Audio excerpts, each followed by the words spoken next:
Welcome to another edition of the Defo Show with Lubie right here on the 5 Reasons Sports Network. Today we talk with a guy who's covered South Florida sports for decades. He's done stuff also here on 5 Reasons himself, the one and only Harvey Fialkov.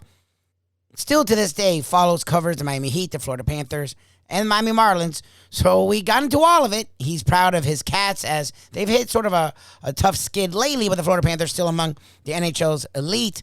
The Miami Marlins dropped a bomb when Derek Jeter said yesterday he would not be staying on as CEO. He would be parting ways with the Marlins as both the CEO and part owner.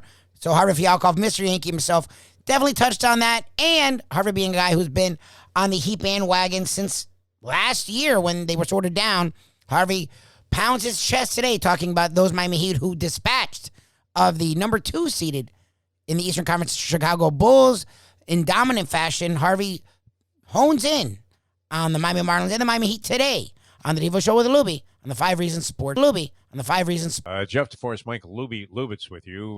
Lubie, that was funny, that incident that you people that aren't familiar with, our past or just found us here on Ion Channel or by Googling the Defo Show. Lubie gets his car stolen and he tries to chase down the thieves. I did chase him down. After getting carjacked at the garbage dump at his apartment complex he was in at the time. I'm still there. So, and all of a sudden, you're like Ray Donovan, man. You're just running after these guys down the streets of Boston with a Louisville Slugger. All right, speaking of Louisville Sluggers, we have a heavy hitter coming up here. We love this guy. Harvey Fialkov joins us, a longtime sports writer with the South Florida Sun-Sentinel, now freelancing all over the globe, and well-respected. I'm surprised Sports Illustrated hasn't commissioned him to do an article on, some of the juniors tennis that he's been watching. He really gets into it, dives in with both feet. But welcome to the show, Harvey Fialkov. How are you, my friend? Awesome. Boy, that's some story. I just heard about Lubie checking out a car thief. My God, get some cojones. We went to the bicycle in my neighborhood. These kids stole my bicycle. I had a 10-speeder. And then we just drove around the whole neighborhood, and we saw my bicycle, except they changed the handlebars to make it look like it wasn't my bicycle anymore. Right. So luckily I had, I was around 10. My brother was 16 and 22. So they flexed their muscles a little bit, and we got the bike back, but it was never the same bike anymore. I didn't know how to change the freaking handlebars, but we did it. But it wasn't a carjacking. I mean, it wasn't as dangerous as superhero Lubie did. He's running after these guys. It stole his car. Holy mackerel. It was. I don't want to say it was a piece of shit, the car, but it wasn't. It wasn't worth my life. Risking your life over. I mean, it's not like it was some vintage Corvette or something. No. Yeah. Wow. And I haven't Anyway, I had a similar incident as you did, and it taught me one of life's lessons that has stuck with me to this day, Harvey Fialkov. And I would have to say I was probably about 8 years old at the time. And, I lived in Brooklyn.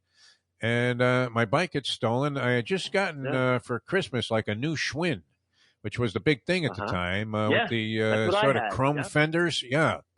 And a bicycle was a very important component of your overall being back in that period of time, because we used to have those things that changed sirens, so it sounded like you were either a police car or a fire truck or an ambulance, and the entire Myrtle Avenue would completely park traffic, no matter how severe it was, and then it would be 3 little kids riding by on their 2-wheelers.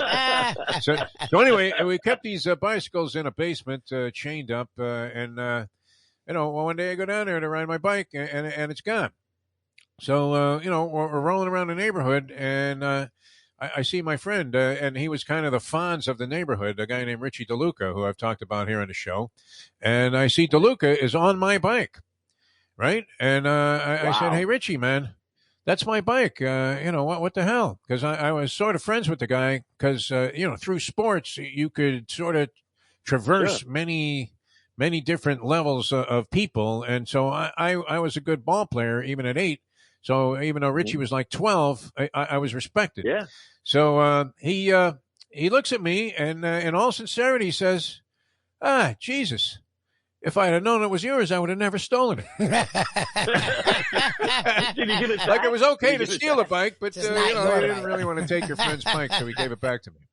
Oh, he gave it back to you. Oh, man. Yeah, very valuable lesson. Yeah, I mean, very valuable lesson. It's like there's honor among thieves, I guess, was the bottom deduction there. We rode our bikes everywhere. I mean, back then, I used to go across Jericho Turnpike, across expressways when I was like 8, 9, 10, 11.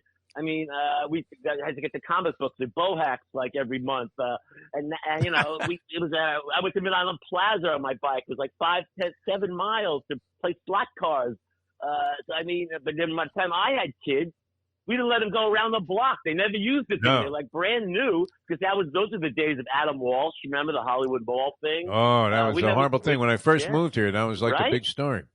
Yeah, us too. We never let them out of the house after that. They bought these other scooters that they never used. I mean, until they got cars, they never left the neighborhood. So we used to go to other neighborhoods to play baseball, football, everywhere. Miles. You know, it didn't matter. No cell phones, no nothing. It was a different world. Now, did you have the baseball cards with clothespins in the spokes of your wheels on your bicycle, Harvey Fialkov? No, we flipped to make the that cards, flapping sound. I mean, which I dug that. My dad did that, which was stupid as fuck. We didn't do that. You didn't do that? We flipped the cards. No, we flipped them in many different ways, as you mentioned on the show before, with colors, and some guys knew how to flip and just cheat you out of your cards. There were guys that were really good at it. Right? Did you play topsies or leaners? Topsies, leaners, or both? Right. The closest to the wall. You ever do that one? Just flip them. That was a good game. To the wall.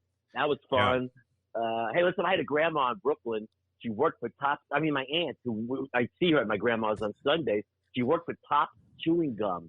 Every Sunday, every other Sunday, go over there. She give me all the new baseball cards with that rock hard gum in it that I break my teeth on. I mean, so what did you do with all these cards, Harvey? Did you save them? Oh, I saved them in my closet for years. Of course, good for you. My mother not only threw away my cards, she threw away my comic books. But you know what? My grandparents did the same thing with my dad. He had an original X-Men Fantastic Four that would have been worth millions. I could have been rich. My dad had, my God, your parents. What the hell? That's what we thought. I mean, had I known, I had I would say at least a dozen at one time Carl Yastrzemski rookie cards. Wow. Which in mint condition were worth thousands. You know, I actually sold a couple of them. My parents saved one box of cards. But this was kind of like, being bar mitzvahed or, any kind of passing from childhood into manhood. There was a ceremony where we lived. I was on Long Island at the time, where you would take your entire collection of baseball cards, which, were in the thousands, and go to the schoolyard and let everybody know that you were going to throw them in the air like you were Money Mayweather walking into a strip club. And then all the little kids would go diving for them. So they're probably some very rich little kids. Took advantage of that. But that was your passing into manhood. You'd given up your baseball card collection. Remember getting his cards, and you had the checklist card, and you checked off the cards that you got? The checklist card. I had to get that. But, I had Action Comics, with Superman, World's Finest. But listen, I didn't keep them in mint condition. I didn't know they were going to be worth money. So they probably weren't. But when I was older and my son was born, I did get him. I still have a Mark McGwire, college mint rookie card, but he was just in his last year of college. But who knows, he's going to get, be the steroid king, not only the home run king. So I still have it, but I don't think it's worth a nickel now. After he gets ruined by steroids. So that was my these things sell for millions, though. I mean, like a Tom Brady rookie card selling for $4.5 million, and you're thinking, I had two of them, for God's sake. Honus Wagner, remember Honus Wagner? Honus Wagner. Well, I mean, that was a rarity, right? There were like 4 cards in existence. Before our time. All right, speaking of baseball, Harvey, we want to get into some things here. I would venture to say that there is no bigger Jeter fan on the face of the earth than maybe, with the exception of the Polyman, our good friend Paul Massell of Trivia Challenge fame, than you, Harvey Fialkov. And I know you're like a lot of us that we're just always hoping, okay, give us a decent team that we can kind of get into a little bit. With the Miami Marlins, you don't have to win the pennant every year. You don't have to be the most intense pursuers of the highest priced talent, but give us something we can watch and get into, maybe a little bit relatable in terms of the players that are on the team. And, we'll go. We'll get into it. But what were your thoughts about Derek Jeter first coming in and then going out the door the way he did yesterday? Well, yesterday was a shock, but when he first came in, I wasn't happy with it. I wanted to stay with the Yankees. I mean, his whole career with the Yankees, not many do that. You mentioned Yastrzemski. Just very few guys have done that. Even Willie Mays, played for the Mets. I didn't like when he took over the Marlins chain, but then I rooted for him because I was a Marlins. I covered the Marlins for years. I rooted for the Marlins. They had some exciting teams back in the day. Obviously, 2 World Series, but I felt like he became too dependent on pitching. I mean, here's a guy who was a great shortstop. Why not stock up some infielders and outfielders? He just gave away all of his all-star outfielders. We know who. It's old story. And I never wanted Stanton from him. I still resent him for giving a Stanton, even though he had a decent year last year. The bum, the guy don't stay in the field. He's not. Well, and that's reverse, though, psychology there, Harvey. I mean, you're going to hate the guy because he traded you a stiff? Come on. Well, I also last year I wanted Starling Marte. When Marte was up for sale, the Yankees needed a center fielder. Freaking Hicks is fragile as balsa wood. And Starling Marte is a 5'2" player in his prime. And I was dying that Jeter would give him to the Yankees. And I think he went to Oakland, and now I'm not even sure. I think he's on the Mets. Where is he now? I think he's on the Mets. But I didn't like the way he just stockpiled so many pitching and got rid of all of his hitters. So he didn't really support the good players that he had, like Mickey at short and Alfaro, I thought was a decent ball player he got rid of. I just felt, and even Wendell, they bring in Wendell from Tampa. They got rid of Nick Anderson and became a world champ with Tampa, good reliever. I just felt like the pitching is solid right now. If you think about it, Alcantara, Rogers, Lopez, they got some great young starters, but man, you got to have some offensive support. Clearly Sherman wasn't deep pockets, and I guess Jeter wanted some good free agents this year. They're out there. And I think Bobby Sherman, the singer, exactly. the guy that used to be on like American Bandstand, had more money than Bruce. Yeah. Hey, I still watch Here Come the Brides on reruns, man, with Bobby Sherman, man. I love that. He had great hair. He really did. Jersey Kyle had hair like that once, believe it or not. But listen, Jeter, I don't know what he's going to do next. He did hire the first female GM manager ever. That was pretty cool with the crazy last name. But listen, Jeter's a legend. He was one of my idols for years. He'll never supplant Mickey Mantle. Even guys like I love Paul O'Neill's getting his number retired, Thurman Munson, and just legends. But I just feel like Jeter didn't really pull all the right moves. I don't think he was he wasn't the GM, but he really was the GM in my mind. I just don't feel like he really did a great job at the Marlins. So hopefully he comes back to the Yankees. Who knows? By the way, lost in the shuffle here, my Yankees, they hired Bam Bam Mullen to be an assistant batting coach. Now, I don't know if I want to hire a 220 hitter as my hitting coach. But obviously, he knew what he was doing when he was in the bigs. Right? But I think he's manager in waiting because they interviewed him like right before they hired Aaron Boone, and they loved him. But Boone won out in the interview process. I think Boone is going to be looking over his shoulder this year at Bam Bam. I mean, not Fred Flintstone Bam Bam, but Bam Bam Mullen. And I think Hensley Mullen could be the next Yankee manager if Boone continues to be a push-button manager with his bullpen instead of going with his gut now and then. So a lot of baseball news, Jeff. I don't like the new playoff system that's probably going to come into play. 14 teams is ridiculous. It's getting like hockey and the NBA. And why play 162 games and then have 14 teams in the playoffs? It's kind of silly. I like that they got rid of the one-game playoff. That was a joke. 162 games to have a one-game playoff. But I don't know. I just hope to see spring training starting soon, and let's get baseball going. 'Cause I'm pretty bored right now. It's the Miami Heat and the Panthers, but I like to get some baseball going. 'Cause that's my passion. The Yankees are my passion, as you may know. Yeah, you alluded to them 7 times. Nobody could tell that. I mean, you turned like a question about Derek Jeter's departure from the Marlins into a Yankee bitch session, and then worship on top of that. And then you're talking about all the greats of the past who have left us, including the great Thurman Munson. Yeah, I mean, Al Sharpton doesn't cover as many bases in a short period of time as you do. The Yankee subject.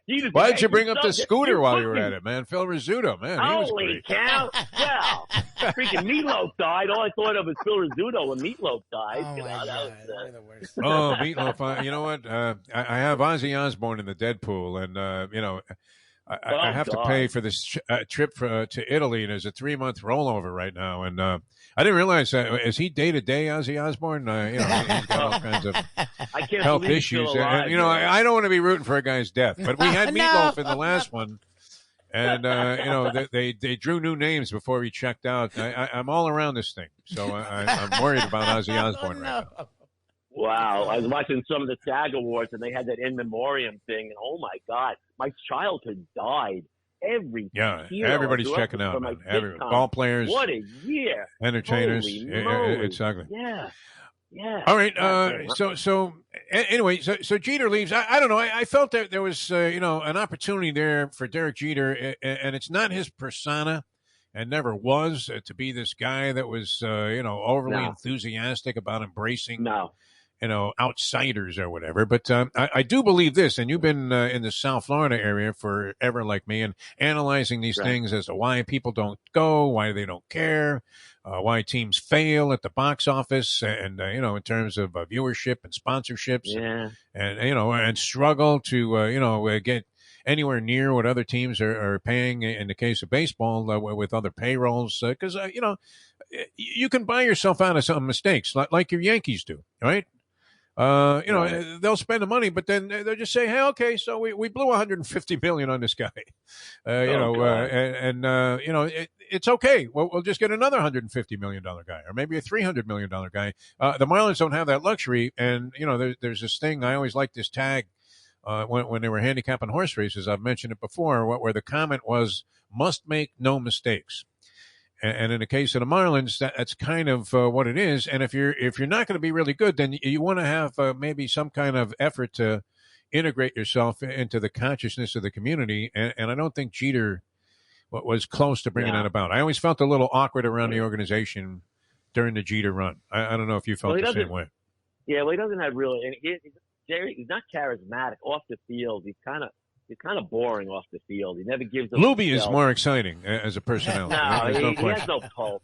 When we used to speak, the guy has no pulse. On the field, he's thrilling, exciting, charismatic. Off the field, he's just dull. I hate to say that. He just keeps everything. But how does he entertain all these beautiful women then? I mean, they think they want to be with a stiff just because he has money and fame? Yes. And he's a good-looking guy. There you go. That's a good question for today. Yeah. Make that the poll question. Let's wait a second. Beautiful women want to be with a stiff just because he has money and fame. And look. And look. Yeah. When he's good-looking. The guy's a great-looking guy. And he's he is. And he's in great shape, Harvey. Great shape. So any Yankee can shag any beautiful women. Okay, I saw a thing with Gio Urshela. Married, his girlfriend's gorgeous, Gio Urshela. So Jeter could get anything he wants. But back to the Marlins, it's also beautiful stadium, but it's in the wrong place. I mean, during rush hour, it's a nightmare to get there for a 7:00 game for Broward or Miami. I would agree. They put it in the wrong place, Jeff, and that's a negative. And by the way, he did get into the playoffs during the bubble year, during the first pandemic year. They snuck in. It looked a little promising there. I mean, they had a few exciting players they had picked up. And at the same time, it looked like, if this Sixto Sanchez guy had worked out, maybe it's a different story. Right. And then right into the dump. But listen, it all went downhill when Fernandez died. That seemed to be that hurt also. Yes, beginning of the end of this franchise. But right now, I don't know where to go with the team. They have great young pitching, as I said. I like Jazz Chisholm, exciting second baseman. Miggy's still a solid ball player, short. But, boy, other than that, I'm not seeing a lot on that lineup. We just hope that the next whoever's in there, the CEO, could turn it around. But if Sherman doesn't give him money to do it with, just going to be another Dolphin situation, years and years of horrible seasons and apathetic fans. So we just got to stick with the Heat and the Panthers right now. They're both playing. The Panthers hit a little speed bump, a little speed bump, but they had some good offensive games, even though they came out in the short stick against Edmonton the other day. But the Heat right now, I mean, watch them last night. I mean, they go 10, 11 deep, Jeff, and whatever button. You know what? I was thinking this, Harvey. They really are a team. I mean, in the true sense. And the way Spoelstra is not afraid to just pop anybody into the equation. Right? and they fit like a glove. I mean, who are these guys, right? Caleb Martin. Unbelievable. And, Struess, I mean, you could see that he could shoot the ball, but did you think he was going to be this valuable of a component on, a second team that, like you say, they go deep and they really play as a unit, right. and kind of spearheaded by Jimmy Butler, but at the same time, Hero, has a share of leadership, and the others seem to really fit in well with what they're doing. You're forgetting about Kyle Lowry, who's just a beautiful ball player. We didn't appreciate him as much as we should have when he was on Toronto. Him and DeRozan, just sensational players. DeRozan's doing it.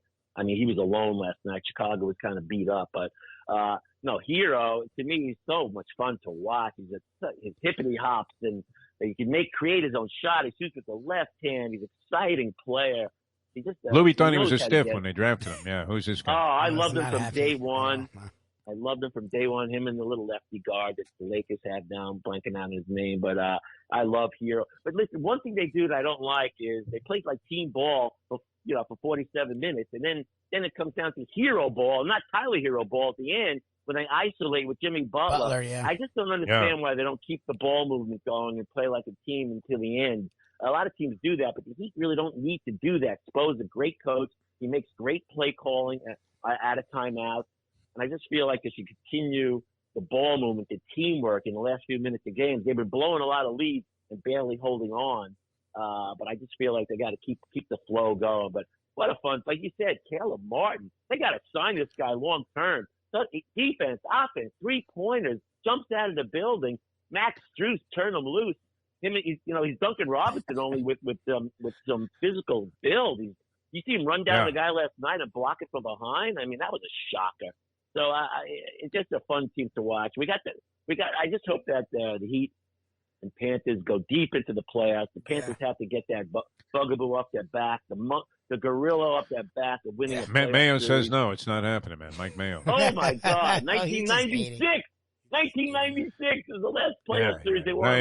You bring it up to Mayo, and he's like, I'll believe it when I see it. I'm like, come on, Mike. Come on, Mike.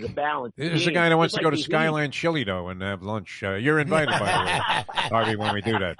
You can have mine. Yes, this is a balanced team. 4 lines that can score. Great defense. I mean, Ekblad's having a Norris Trophy-type season. Forget about Barkov and Huberdeau, the superstars. I mean, they got complementary pieces. They don't even need the coach. Burnett could go home, man. They don't miss the old guy from Chicago, but I'm just telling you, it's a fun team. I mean, that was a whole wild episode in the midst of what was a great start to the season, and all of a sudden, this guy who you had nothing but respect for his entire career. God. Yeah, and he has to leave and exit in total disgrace. Did you ever see that interview, Harvey? You're a big hockey fan. This was one of those interesting things. I would imagine it's on YouTube. When the owner of the Blackhawks was holding the town meeting and he started cursing out the reporter for bringing up the thing about, I believe the player's name was Beach, that was sexually assaulted or abused while he was with the Blackhawks years ago. And that caused, Quenneville, who apparently was aware of the situation or had heard something about it but never said anything about it, told the team, people at a meeting, the coaches, hey, let's forget about this. We got the cup to win. And, they're driving for the cup. Exactly. They're driving for the cup. It's not like, that's the most flattering of positions that he could have taken. I really liked him. I mean, to survive that and still be playing well, though, is just really bodes well for the team's chances. Yeah. And otherwise, we're going to be eating a lot of Skyline Chili with mayo over at whatever the last dreadful location they have here in South Florida. You're talking about one of the greatest hockey coaches of all time. I mean, so this is not like just an average coach. I mean, 3 cups with Chicago. He's up there in the victory total of all time. I mean, to get canceled like that, what a horrible way to end your career. I feel sorry for him. I know he made a bad decision at the wrong time, but there had to be other avenues that this young man could have explored besides, the few people he told about it. I just feel like it's not an easy thing, I mean, obviously difficult to understand having not experienced that, fortunately. I mean, Harvey, we have to run, man. It was a lot of fun. I love that you turned the Jeter story who else could have done that? I mean, but you turned it into a Yankee bitch session. Session. That's fantastic. It was amazing. Cheater's like the greatest Yankee of all time. How could I not? By the way, I got to mention before I go, tennis nut that I am. Congratulations, Medvedev. I know he's going through a tough time with this whole Russian thing. He came number out, one, too. Against the war. Number one, first time since 2004 when Roddick was number one, where none of the big four, if you include Andy Murray in there, that someone else became number one. But he's not going to hold it on for long because Djokovic just doesn't have many points to protect in the next month or so. That's the Indian Wells and Miami Open. If he gets his shot and can play, which I don't think he will. So I think they won't let him in California and Indian Wells because they're pretty strict out there with the vaccination. But Miami, no problem. Hey, come on in. You don't need shots in Florida. No problem with Governor. He'll be the face of the tournament, no doubt about it. I saw him lose to this guy Vesely, who I never heard of, this left-hander. And there were some great tournaments over the weekend. I do want to say this, Harvey, because you talk about these, sort of lower-level tournaments, and I would consider Delray Beach to be one of those. And having just gone to like one match there, I sort of, it kind of, emphasized my interest there in watching some of these minor tournaments that were going on. And to see Nadal and Medvedev in a semifinal in Acapulco, and then Nadal goes against the winner of the Delray tournament, Norrie, and he gives him a little bit of a battle, but Nadal is undefeated in 2022 when it looked like he was finished. He was washed up. He was Butterbean Ash, for God's sake. And that's remarkable, man. Great stuff from Miracle a legend. Man. And congratulations, Sloane Stevens, local girl from Coral Plantation in Coral Springs. He finally won her first title in 7 years. She won the U.S. Open about 4 years ago and kind of went away. Doesn't really have the fire in the belly, but man, if she just loved tennis like you and I, she would be top 3 player in the world. And maybe she seems indifferent. She really does. Yeah. All right. Well, we have to run. No, we're flat out of time All here, right, Harvey. We got things to do here, and it's always great having you on the show. Good stuff as always. Big thank you to Harvey Fialkov for joining us today again. Talked a lot about the Miami Heat as they dominated the Chicago Bulls last night. Sit there number one, I think by 2 games now in the Eastern Conference. It's funny. And a lot of the people on 5 Reasons have sort of carried the torch of the national media not understanding. I was driving around, and I actually heard someone call the Heat a possible sleeper. They're the number 1 seed in the East. They've been the number 1 seed for a while, and it's not like they're a bunch of schmanks, as Defo and I like to say. They have Jimmy Butler, a top 15 player in the league. They have Kyle Lowry, who's been a multiple-time All-Star. They have Bam Adebayo, who is a Defensive Player of the Year candidate and All-Star. Tyler Hero is an up-and-coming star, 6th Man of the Year candidate. And they've been around the top 3 seeds the entire year, but I guess they're a sleeper. Harvey Fialkov has been on that bandwagon, so have we. We'll talk more about the Miami Heat. We'll talk more about the Miami Marlins as Derek Jeter steps down as CEO and part owner. The baseball world still holds its breath as the owners and the players are trying to figure out a deal. It seems like they'll get that done in the coming days. We'll talk more about that right here, the Defo Show with Lubie on the 5 Reasons Sports Network. Tune in tomorrow.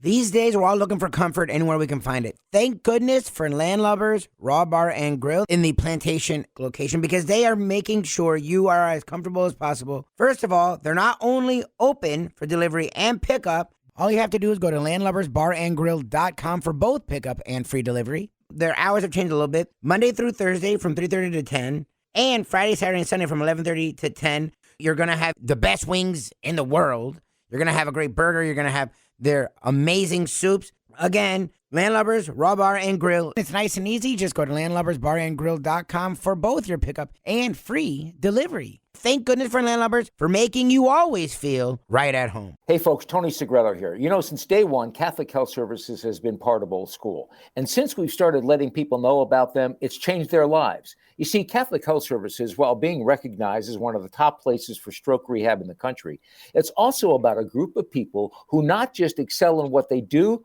from the doctors to the nurses to the therapist, on and on and on. It's how they do what they do every single day that separates them from the pack.